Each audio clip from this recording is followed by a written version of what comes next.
दुष्काळ 13वा महिना, मरात हा 13वा महिना आहे खऱ्या अर्थाने. कारण पूर्वीचे जे दिवस आपण आठवले, आता 12 महिने कसं तरी आपण पोट भरतो माऊली. त्याच्यामध्ये हा अधिक म्हणजे अधिक भर पडते, म्हणून हा प्रत्येक तिथी वगैरे बाजूला काढून दिलेला हा 13वा महिना. म्हणजे तसं पाहायला गेलं तर 15 दिवस मोडतात, पण हा 15 दिवसामध्ये केलेलं जे काही पुण्य आहे ते अधिक पटीने आपल्याला मिळत असतं महाराज. जसं आपण ज्ञानेश्वरीचं पारायण करतो माऊली, किंवा एखाद्या ग्रंथाचं ज्यांच्या आपल्या ठिकाणी श्रद्धा आहे त्यामध्ये गुरुचरित्राचं पारायण असेल, तुकोबरांच्या गाथेचं पारायण असेल, श्रीलीलामृताचं पारायण असेल, प्रत्येकाला श्रद्धेचा विषय असतो. पारायण कोणताही करावं महाराज, पण श्रद्धेने करावं महाराज. पारायण पारायण पारायण कुठपर्यंत, जोपर्यंत हा जीव नारायण होत नाही ना तोपर्यंत पारायण. परंतु इतर वेळेस केलेलं जे पारायण आहे ते एकाच ग्रंथाची फलश्रुती किंवा आपल्याला फळ प्राप्त होतं, पुण्य प्राप्त होतं. पण ह्या अधिक मासामध्ये जर एकदा आपण एखाद्या ग्रंथाचं पारायण केलं तर मला 11 पारायण केल्याचं पुण्य या ठिकाणी मिळत असतं. किती? 11. म्हणून आता वाचायचं का नाही ते तुम्ही ठरवा. एका दिवसात सुद्धा ग्रंथाचं पारायण होतं, पण ठरवलं तर एक दिवस असं ठरवा की आता जेवायचंच नाही. ठरवा ना. तुम्हाला जमतंय का नाही माहिती नाही, पण मला तर जमणार नाही महाराज. पोटाला कशाला मारायचंय महाराज? आणि भगवंताचं नामचिंतन घ्यायचं. मी तर म्हणेल उपवास करण्यापेक्षा उपासना करावी महाराज. आपला उपवास असतो पण कसा असतो थोडं पुढे गेल्यावर सांगेन महाराज. सांगायचं तात्पर्य काय, आपले जे 12 महिने आहेत ना, 12 महिने, त्या प्रत्येक महिन्याचं आध्यात्मिक कारण आहे, धार्मिक कारण आहे. प्रत्येक महिन्यामध्ये कोणाचा उपवास आहे म्हणजे त्याचं धार्मिक कारण आहे. मग हे महिने काय म्हणायचे, आम्ही किती शुद्ध, आम्ही किती पवित्र, आमच्या महिन्यामध्ये धार्मिक कार्यक्रम केले जातात. मग ह्या अधिक महिन्याला मलमास सुद्धा म्हटलं जायचं. काय? मलमास. आता मल म्हणजे काय? मळ शब्दामध्ये अर्थ आहे अपवित्र असा महिना. मग बाकीचे जे महिने होते ना 12, या महिन्याला हिरवायचे की तू अपवित्र आहे, तुझ्या ह्या महिन्यामध्ये कोणताही पवित्र कार्य केलं जात नाही. म्हणजेच काय? लग्न करू नये, मुंज करू नये, म्हणजे ज्या पवित्र गोष्टी आहेत ज्याच्यामध्ये मांगल्य आहे, मंगलता आहे, त्या ठिकाणी करू नये. मग काय करायचं माऊली?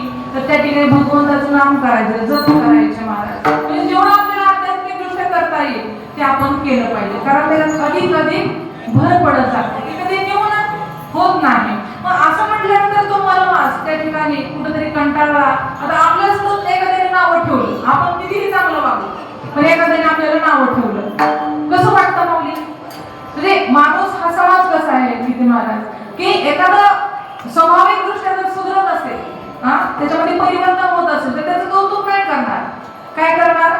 तो जसा होता ना तशीच त्याची निंदा करणार. मग माणूस म्हणतो ना, कशाला सुधारायचं, मी चांगलं वागलो तरी नावच ठेवतात आणि नाही वागलो तरी नावच ठेवतात.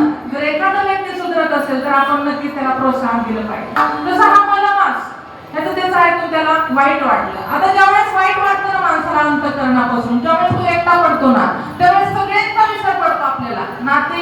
नात्यांचा विसर पडतो, पाहुण्यारावळ्यांचा विसर पडतो, सगळ्यांचा विसर पडतो. मग आठव कोणाचा होतो?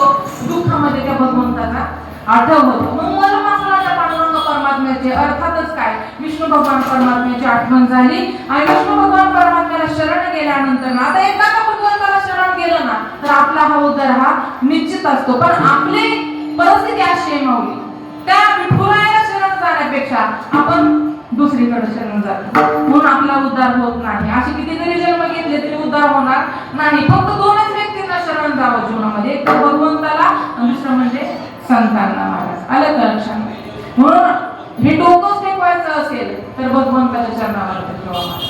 म्हणून सांगायचं तात्पर्य काय, शरण गेल्यानंतर मलमास त्या ठिकाणी रडायला लागला. सगळेजण मला विनवतात, तुम्ही सांगा मी काय करायचं, माझ्या मासामध्ये कोणतंही पवित्र कार्य केलं जात नाही. पुरुषोत्तम भगवंताला त्या ठिकाणी शरण गेल्यानंतर सांगितलं की जर तुला या ठिकाणी सगळेजण हिणवतात तर ह्या मलमासाचं रूपांतर मी माझा मास, माझा महिना म्हणून हे नामकरण त्या ठिकाणी देतो. म्हणून ह्या महिन्याला पुरुषोत्तम मास सुद्धा म्हटलं जातं बरं का, पुरुषोत्तम महाराज. म्हणून आपण काय केलं पाहिजे, श्रीमद भगवद्गीतेचं संहिता झाली असो किंवा नसो, पण तोडकं काय आपण विष्णू विष्णू सहस्त्रनाम त्या ठिकाणी वाचलं पाहिजे. विष्णू सहस्त्रनाम एवढं सोपं नाही, संस्कृत मध्ये आहे, नाही संस्कृत मध्ये वाचता आलं पण मराठीमध्ये अर्थ आहे तो. पण मी तर असं म्हणेन ज्याला संस्कृताच्या नादी लागूच नाही, म्हणून त्या ठिकाणी ओम नमो भगवते वासुदेवाय हा सुंदर आणि साधा सोपा सरळ. आणि त्यातल्या त्यात म्हणलं तर म्हणजे ज्ञानराज माऊली ज्यांनी आपल्या सर्वांसाठी हा ग्रंथ खुला केला उद्धारासाठी, असे ज्ञानेश्वरी. ज्ञानेश्वरी दुसरी तिसरी काही नाही, तुम्हा सर्वांना माहिती आहे काय, गीतेचंच स्वरूप म्हणजे ज्ञानेश्वरी आहे. म्हणून ज्ञानेश्वरीवरून तुम्ही त्या ठिकाणी बोट फिरवा, नक्कीच विष्णू भगवान परमात्मा त्या ठिकाणी कृपा केल्याशिवाय राहणार नाही. काही दिवस अधिक मासातले राहिलेले आहेत, तुम्ही दानधर्म करा, वस्त्राचं दानधर्म करा किंवा धार्मिक ग्रंथाचं दानधर्म करा. आईची ओटी भरण्याचं देखील पुण्य आहे महाराज, कारण ज्या उदरातून आपण जन्माला आलो ती माता जगज्जनी महाराज, एका स्त्रीला आदिशक्तीचं स्वरूप मानलं जातं, म्हणून त्या आईची ओटी भरण्याचं सुद्धा महत्व आहे. आणि आता हे जावयाचं निघालंय महाराज, जावयाचं. आज जावयाने कधी विचारलं पण नाही काय नाही, तरी पण जावयाचा मान सन्मान कधीतरी सुनेचा पण मान सन्मान घरामध्ये व्हावा असं वाटतं मला, कारण ती पण लक्ष्मी आहे ना माऊली. नाही बरं का गीते महाराज, म्हणजे आपलं सोडून द्यावं पुढं, म्हणजे हा कॅमेरा चालू आहे ना त्याच्यामुळे असं, म्हणजे आपल्यापासून सुरुवात केली ना बाबा तर हा समाज सुधारतो. मला तुम्ही सांगा, एक सून काय करत नाही तुमच्यासाठी, सगळं करते, आणि जावया काय फक्त मानपानालाच येतो. वर्षातून काय म्हणायचं पण मानपानाला. पण असं आपला विरोधाचा भाग बाजूला ठेवा, जावयाला सुद्धा येतोचित मान सन्मान, ते अनारसे बत्ताशे काय म्हणतात ना, ते देण्याची प्रथा काय, आणि तेहतीस अंकाला खूप महत्व आहे बरं का. ते देण्यामागचं असं कारण आहे की जावई म्हणजे भगवान विष्णूंचं स्वरूप त्या ठिकाणी मानलं जातं. जे लेक येते ती देखील लक्ष्मी स्वरूप असते, त्यांना जर आपण दान धर्म केलं तर नक्कीच भगवान विष्णूंचा आणि लक्ष्मी मातेचा आशीर्वाद आपल्याला त्या परिवाराला मिळाल्याशिवाय राहत नाही, असं त्याच्या मागचं कारण आहे. सांगण्यासारखं भरपूर आहे, पण त्याच्यामधलं थोडं घ्यायचं म्हटलं तर या अधिक मासामध्ये काय करावं तर भगवंताचं नामचिंतन करा. विठ्ठल विठ्ठल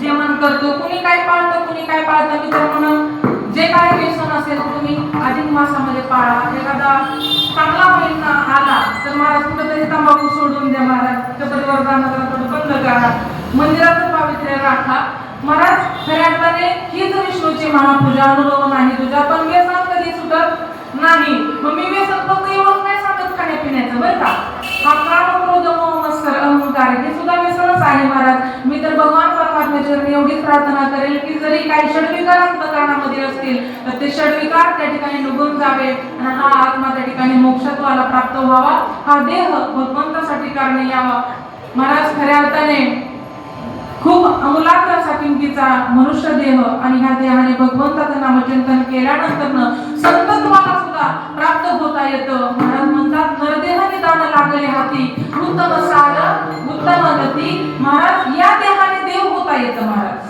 तुम्ही मला कसं काय, आपल्याकडे उदाहरण आहे. तुकोबर कोणत्या देहाने संत झाले, ह्याच देहाने ना. ज्ञानोबा ह्याच देहाने महाराज, नरदेहाने त्या ठिकाणी संतत्वाला प्राप्त झाले.